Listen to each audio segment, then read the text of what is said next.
Ayan guys, ang diwatang hinahatang nila pababa, lalong umangat.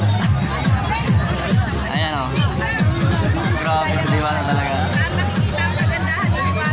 Lalo pa tumangat.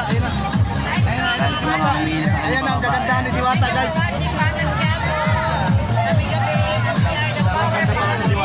Ganyan karami nagmamahal kay Diwata. Ang dami nagtutulong sa kanya pangat.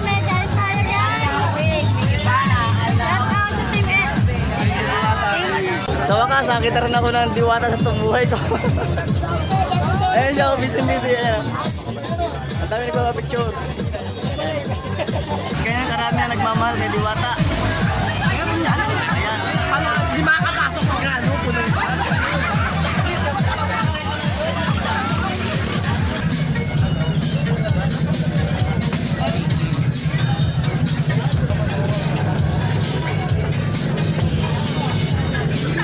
Grabe sarap lang kain nila.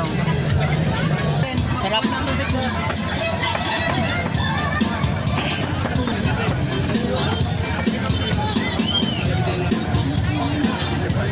Okay guys, yung niya. Masarap talaga. Hindi siya kagaya ng ibang pares talaga na ano. Ulit talaga yung sarap. Pang sarili ang luto.